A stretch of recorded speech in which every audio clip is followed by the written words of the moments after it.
Today's story is Tom Thumb from the Brothers Grimm fairy tales. A poor woodman sat in his cottage one night, smoking his pipe by the fireside, while his wife sat by the side spinning. "How lonely it is, wife," said he, as he puffed out a long curl of smoke, "for you and me to sit here by ourselves, without any children to play about and amuse us, while other people seem so happy and merry with their children." "What you say is very true," said the wife, sighing, and turning round her wheel. "How happy should I be if I had but one child? If it were ever so small, nay, if it were no bigger than my thumb, I should be very happy and love it dearly." Now, odd as you may think it, it came to pass that this good woman's wish was fulfilled, just in the very way she had wished it, for, not long afterwards, she had a little boy who was quite healthy and strong, but was not much bigger than my thumb. So they said, "Well, we cannot say we have not got what we wished for, and, little as he is, we will love him dearly." And they called him Thomas Thumb.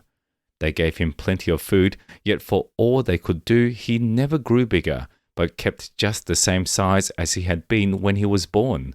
Still, his eyes were sharp and sparkling, and he soon showed himself to be a clever little fellow, who always knew well what he was about.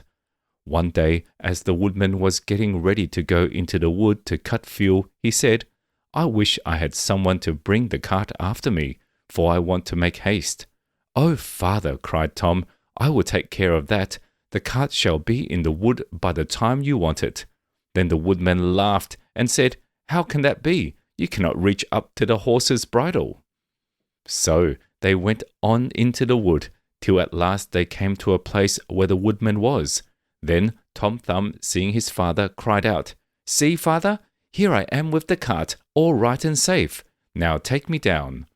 So his father took hold of the horse with one hand, and with the other took his son out of the horse's ear, and put him down upon the straw, where he sat as merry as you please.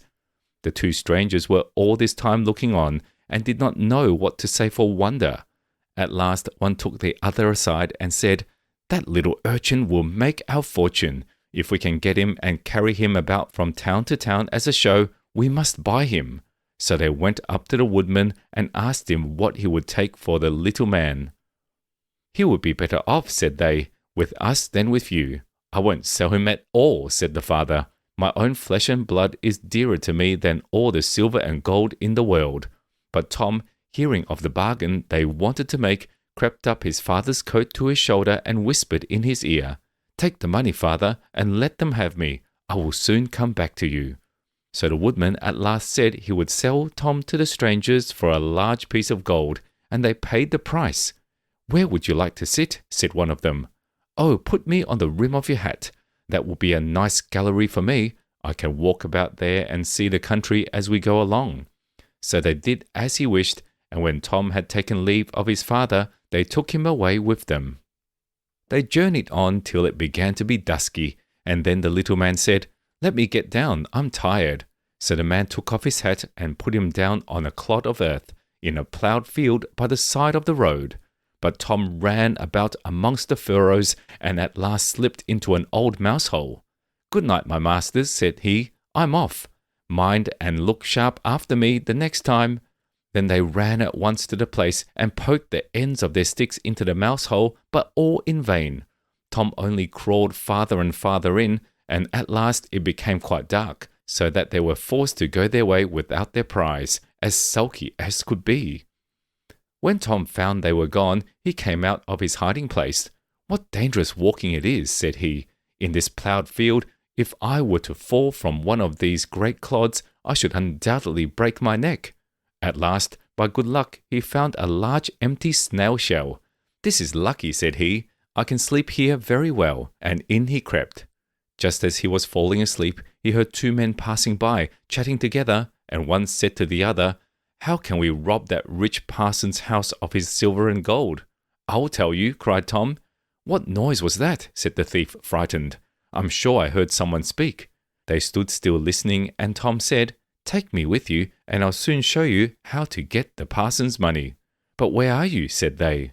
"Look about on the ground," answered he, and listen where the sound comes from. At last the thieves found him out and lifted him up in their hands. "You little urchin," they said, "what can you do for us?"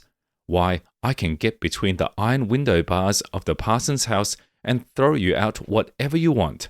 "That's a good thought," said the thieves. "Come along, we shall see what you can do." When they came to the parson's house, Tom slipped through the window bars into the room and then called out as loud as he could bawl, "Will you have all that is here?" At this the thieves were frightened and said, "Softly, softly, speak low that you may not awaken anybody." But Tom seemed as if he did not understand them and bawled out again, "How much will you have? Shall I throw it all out?" Now the cook lay in the next room, and hearing a noise, she raised herself up in her bed and listened. Meantime, the thieves were frightened and ran off a little away, but at last they plucked up their hearts and said, "The little urchin is only trying to make fools of us."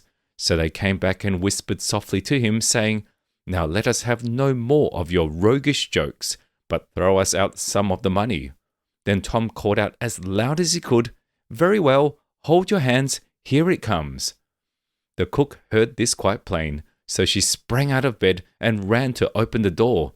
The thieves ran off as if a wolf was at their tails, and the maid, having groped about and found nothing, went away for a light. By the time she came back, Tom had slipped off into the barn, and when she had looked about and searched every hole and corner and found nobody, she went to bed, thinking she must have been dreaming with her eyes open. The little man crawled about in the hayloft, and at last found a snug place to finish his night's rest in. So he laid himself down, meaning to sleep till daylight, and then find his way home to his father and mother. But alas, how woefully he was undone! What crosses and sorrows happen to us all in this world! The cook got up early, before daybreak, to feed the cows, and going straight to the hayloft, carried away a large bundle of hay with the little man in the middle of it, fast asleep. He still, however, slept on, and did not awake till he found himself in the mouth of the cow, for the cook had put the hay into the cow's rick, and the cow had taken Tom up in a mouthful of it. "Good lack-a-day," said he, "how came I to tumble into the mill?" But he soon found out where he really was, and was forced to have all his wits about him, that he might not get between the cow's teeth, and so be crushed to death. At last down he went into her stomach. "It is rather dark," said he. "They forgot to build windows in this room to let the sun in. A candle would be no bad thing." Though he made the best of his bad luck, he did not like his quarters at all, and the worst of it was that more and more hay was always coming down, and the space left for him became smaller and smaller. At last he cried out as loud as he could, "Don't bring me any more hay! Don't bring me any more hay!" The maid happened to be just then milking the cow, and hearing someone speak, but seeing nobody, and yet being quite sure it was the same voice that she had heard in the night, she was so frightened that she fell off her stool and overset the milk pail. As soon as she could pick herself up out of the dirt, she ran off as fast as she could to her master the parson and said, "Sir, sir, the cow is talking." But the parson said, "Woman, thou art surely mad." However, he went with her to the cow-house to try and see what was the matter. Scarcely had they set foot on the threshold when Tom called out, "Don't bring me any more hay." Then the parson himself was frightened, and thinking the cow was surely bewitched, told his woman to kill her on the spot. So the cow was killed and cut up, and the stomach in which Tom lay was thrown out upon the dunghill. Tom soon set himself to work to get out, which was not a very easy task, but at last, just as he had made room to get his head out, fresh ill luck befell him. A hungry wolf sprang out and swallowed up the whole stomach with Tom in it at one gulp and ran away. Tom, however, was still not disheartened, and thinking the wolf would not dislike having some chat with him as he was going along, he called out, "My good friend, I can show you a famous treat." "Where's that?" said the wolf. "In such and such a house," said Tom, describing his own father's house. "You can crawl through the drain into the kitchen, and then into the pantry, and there you will find cakes, ham, beef, cold chicken, roast pig, apple dumplings, and everything that your heart can wish." The wolf did not want to be asked twice, so that very night he went to the house and crawled through the drain into the kitchen and then into the pantry and ate and drank to his heart's content. As soon as he had had enough, he wanted to get away, but he had eaten so much that he could not go out by the same way he came in. This was just what Tom had reckoned upon, and now he began to set up a great shout, making all the noise he could. "Will you be easy?" said the wolf. "You'll awaken everybody in the house if you make such a clatter." "What's that to me?" said the little man. "You have had your frolic, now I've a mind to be merry myself." And he began singing and shouting as loud as he could. The woodman and his wife, being awakened by the noise, peeped through a crack in the door, but when they saw a wolf was there, you may well suppose that they were sadly frightened, and the woodman ran for his axe and gave his wife a scythe. "Do you stay behind," said the woodman, "and when I have knocked him on the head, you must rip him up with the scythe." Tom heard all this and cried out, "Father, father, I am here. The wolf has swallowed me." And his father said, "Heaven be praised, we have found our dear child again." And he told his wife not to use the scythe for fear she should hurt him. Then he aimed a great blow and struck the wolf on the head and killed him on the spot. And when he was dead, they cut open his body and set Tommy free. "Ah," said the father, "what fears we have had for you." "Yes, father," answered he, "I have travelled all over the world, I think, in one way or other, since we parted, and now I am very glad to come home and get fresh air again." "Why, where have you been?" said his father. "I have been in a mouse hole, and in a snail shell, and down a cow's throat, and in a wolf's belly, and yet here I am again, safe and sound." "Well," said they, "you are come back, and we will not sell you again for all the riches in the world."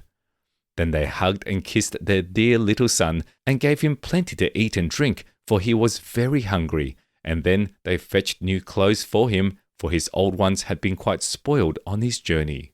So Master Thumb stayed at home with his father and mother in peace, for though he had been so great a traveller, and had done and seen so many fine things, and was fond enough of telling the whole story, he always agreed that, after all, there's no place like home. We hope you enjoyed the story. Subscribe for more.